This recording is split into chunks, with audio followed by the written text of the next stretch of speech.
From the News Channel 5 Storm Team, this is your weather first.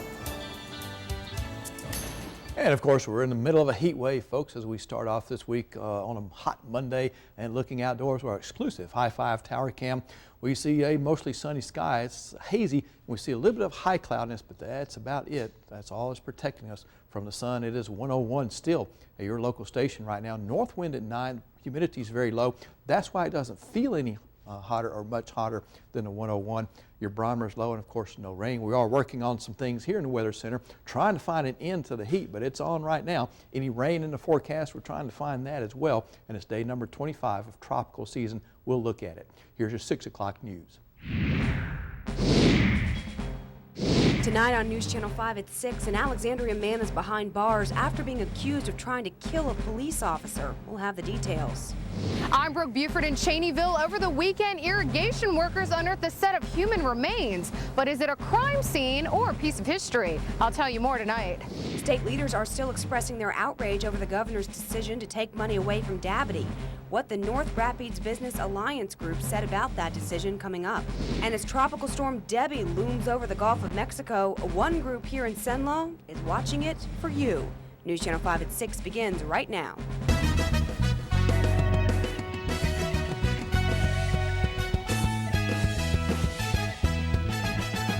Now, live from Central Louisiana, this is News Channel 5, your local station.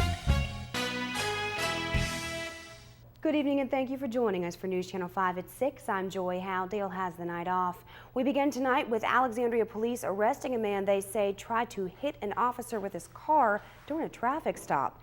Police say they were looking for 35-year-old Wayne Schutz, who was driving a car that wasn't his without the owner's permission late Friday night.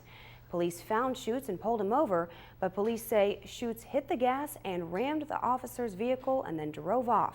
After a chase, the suspect hit a utility pole at Texas Avenue and Elliott Street.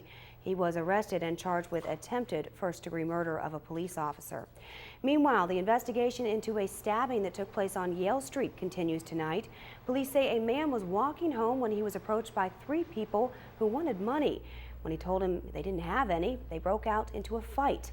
The victim ended up being stabbed in his stomach. He was taken to the hospital, and the 3 suspects have yet to be caught. Well, the Rapids Parish Sheriff's Office says they have finally gotten an answer about where skeletal remains found in Cheneyville over the weekend could have come from. But is this a crime scene or a piece of history? News Channel 5's Brooke Buford got that answer. She's at the live desk with more tonight. Hey, Brooke.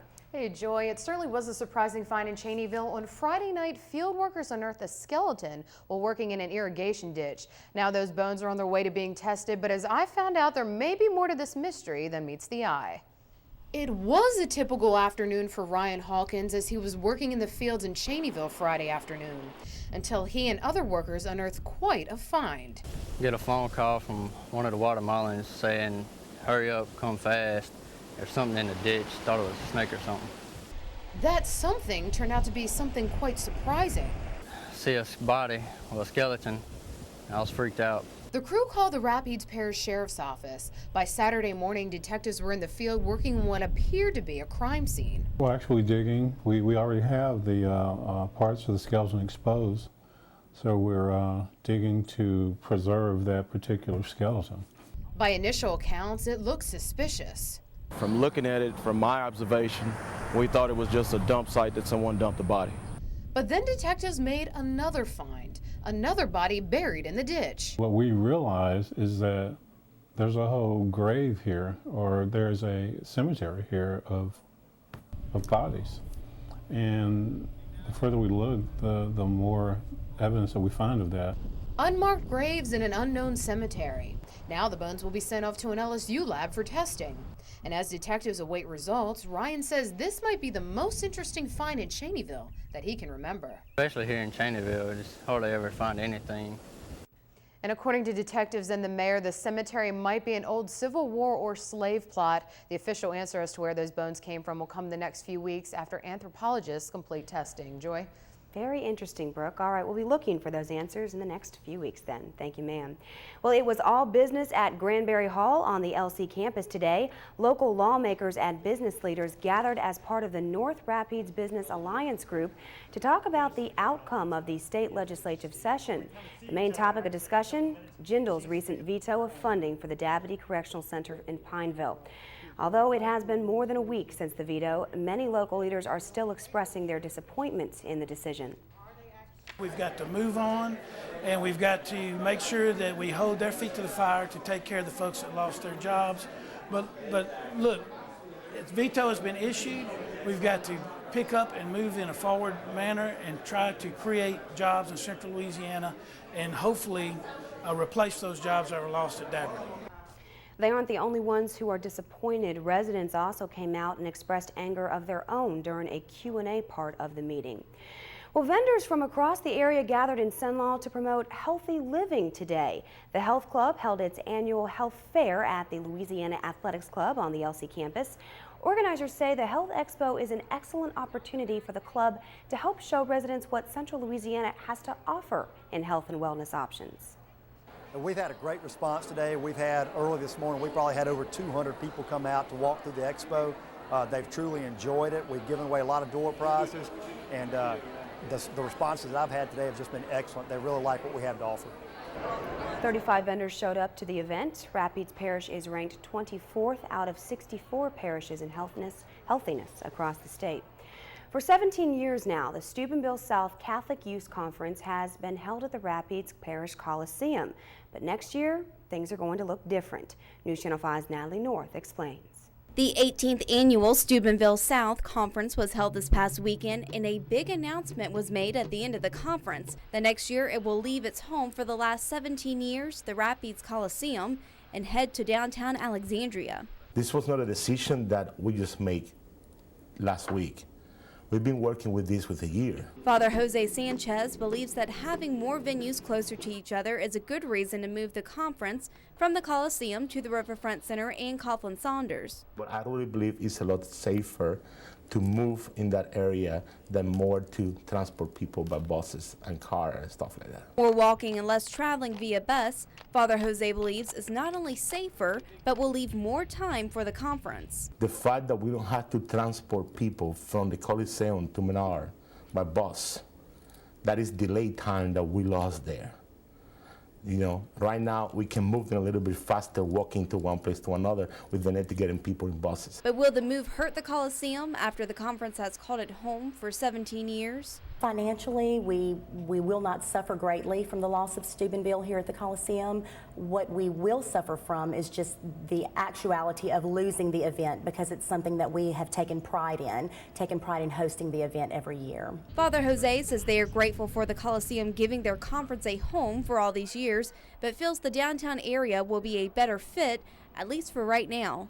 If God bless us and want to give us a conference of 7,000 people or 5,000 people, we don't mind going back to the Coliseum. In Alexandria, Natalie North, News Channel 5, your local station. And the conference will be held in downtown Alexandria beginning next year. Miss Louisiana has been crowned, and today marks her first day on the job. Miss Louisiana 2012 Lauren Vizza of Shreveport went to work today. She will be working with the Miss Louisiana organization, getting ready to compete in the Miss America pageant this January. The Miss Louisiana organization helps out several hopeful young women by awarding more than $60,000 in scholarships. It was just a night of dream come true. It's something that I'm going to remember for the rest of my life, and it was so surreal, and just, you know, realizing that I am Miss Louisiana, and so I'm ready now to get started on the job. The Louisiana Tech student beat out 36 contestants over the weekend in Monroe to be crowned the 49th Miss Louisiana. If you're traveling through Wynn Parish, you'll want to keep your eyes open for some road work that starts today. DOTD will begin a road work project that stretches along Highway 34 from the intersection of US 84 North for 7 miles. The road is expected to remain open, but be alert for some minor traffic delays. The project should take about 4 months to complete. Also, another road construction project will get underway this week in southern Rapides Parish. It involves the replacement of 2 bridges along Cheneyville Echo Road. There will be road closure signs posted in areas where crews will be working. This project is scheduled to begin Wednesday and should be completed by early September. Well, still to come, we'll take you to England to preview the championship that has the whole world watching, not the Olympics. And Tropical Storm Debbie is gathering strength tonight, and so is the Cenla Red Cross. We'll tell you why they are moving as the storm churns in the Gulf. Stay with us.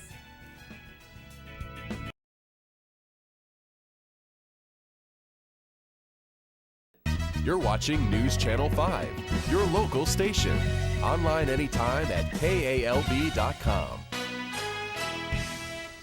A group here at home is keeping a close eye on what's happening in the Gulf with Tropical Storm Debbie, and they'll put their skills to work in case of an emergency. Amateur, also known as ham radio, plays a valuable role when disaster strikes. The Amateur Radio Club of Central Louisiana trains for emergency response. Licensed operators provide backup communications relaying potentially life-saving information.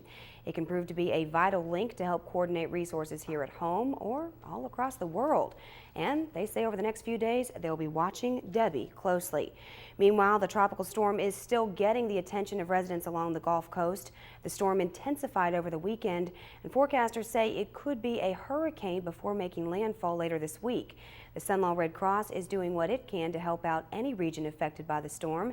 As of right now, they are watching it closely and staying in contact with those areas that the storm could affect. Right now, the Red Cross is monitoring Tropical Storm Debbie moment by moment, and we stand ready to open shelters, provide feeding, relief supplies, and emotional support wherever needed. And don't forget that News Channel 5 wants to help keep you safe during the hurricane season as well. You can find our Hurricane Center online at KALB.com. Now, it includes details on how to plan for any upcoming storms, what to do and when, along with a tracking chart and statewide evacuation maps. But Tom has been watching this closely. So far, you don't see it even giving us any rain. Yeah, it doesn't look like it. At one time, it looked like it might head westward and help us a little bit, but I think that's just kind of a dream. A thing of the past, eh? Okay.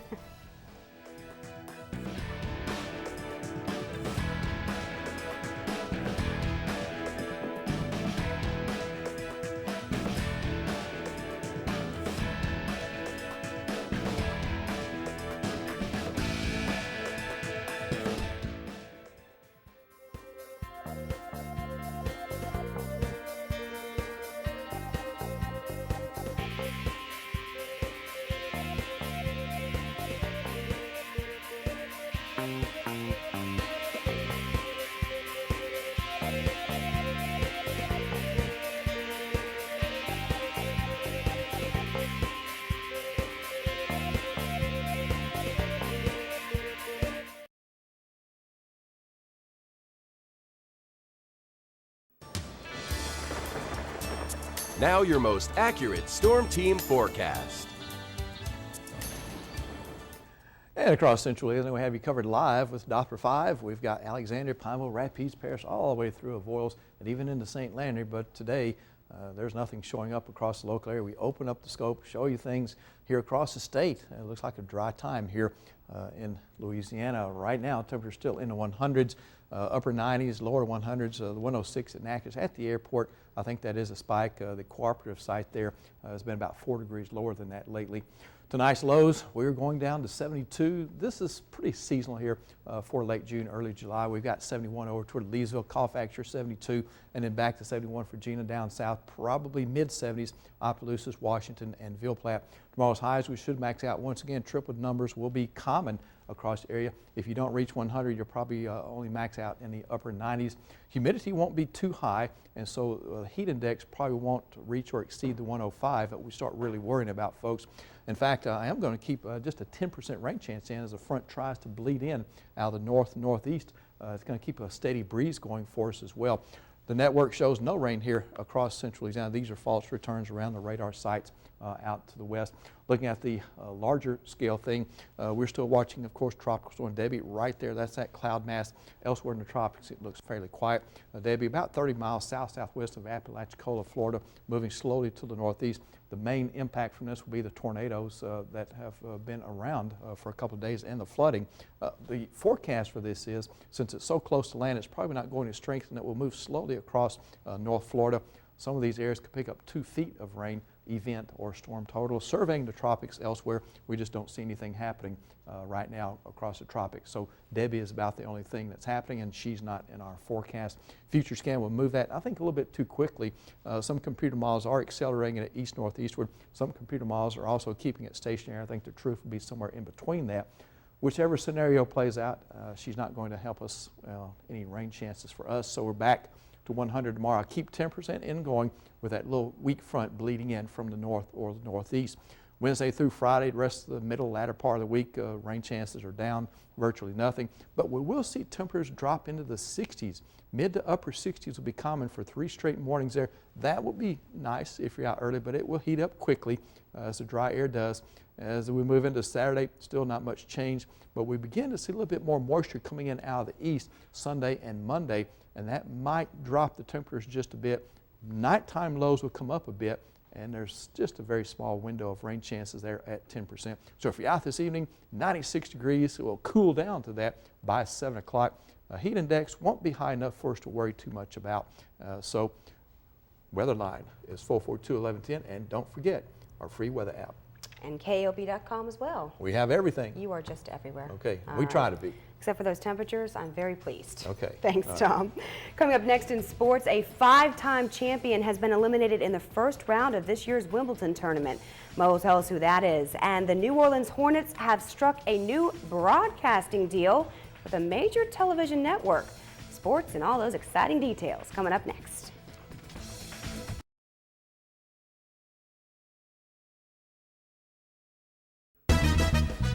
Now, the latest update from the world of sports. The future of the New Orleans Hornets continues to look bright. The team already has a new owner and 2 top 10 picks in Thursday's draft. And starting this fall, more fans of the Bees will be able to see nearly every regular season game because of a new TV agreement. Today, the Hornets reached a long-term television rights deal with Fox Sports, establishing Fox Sports New Orleans as the new local television home of the Hornets. Fox also announced that its regional sports network currently serving the market, Fox Sports Southwest, will be relaunched as Fox Sports New Orleans in October to coincide with the start of the 2012-2013 season. Under the new agreement, Fox Sports New Orleans will televise approximately 75 regular season Hornets games, including their pregame and postgame shows as well. And remember, the Hornets have the number 1 and 10 picks in this Thursday's NBA draft that can be seen live Thursday on ESPN.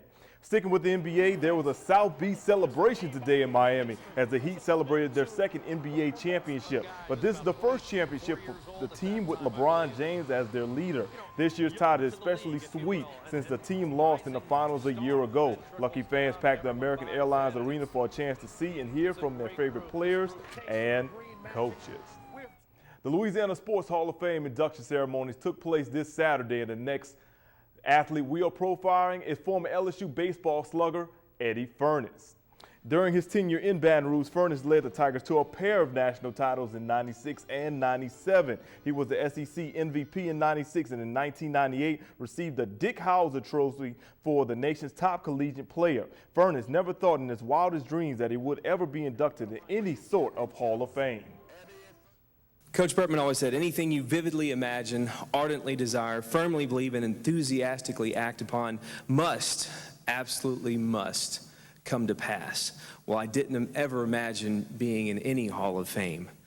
But induction into the Louisiana Sports Hall of Fame is an amazing honor, and to be mentioned with the other great athletes here tonight is just incredible. I really credit most of my honors and records to the teams I played for and to my teammates. All right. Now, the All-Louisiana College baseball team was announced today. First team hours for LSU go to Ray Fryans and Mason Katz. Pitcher and 4th overall draft pick Kevin Gosman. Colin Bear of the NSU Demons also made the first team. Hit of the year was Ray Fryans. Kevin Gosman was the pitcher of the year, and Paul Maneri was the coach of the year. And the College World Series Game 2 is tonight at 7 on ESPN. Arizona leads the best-of-3 series 1-0. The Alexandria Aces have won back-to-back games. Will hit the road tonight for a contest with the McKinney Marshalls. First pitch is set for 7 p.m. Off to Wimbledon, 5-time champion Venus Williams is heading home after losing the opening round of Wimbledon today. It's the first time that she's been eliminated this early since her first appearance at Wimbledon in 1997. Venus dropped the first 5 games of her first set and fell 6-1, 6-3 to 79th ranked Elena Vesnina of Russia. Her game improved in the second round but was unable to turn around the entire match. All right, everyone, and it's time for another edition of Some Mo Sports. In tonight's edition, we've got some racing for you. At the NASCAR Sprint Cup Save Mart 350 at Sonoma, Clint Boyer raced his first victory on the road course, and he was able to outlast Michael Waltrip with Michael Waltrip, and he's holding off Kurt Busch. Well, after winning the race, you know how you do go for a victory lap? His car runs out of gas, so he has to walk to the victory stand. Too many donuts, you know, a couple too many. Yeah, too many. Like, it literally went out during that time. That's kind of embarrassing. Well, he got a lot of money and a big trophy, so That's who cares? it. All right, thank you, Mel. When we come back, a scramble over in England before the Olympics. Stay with us.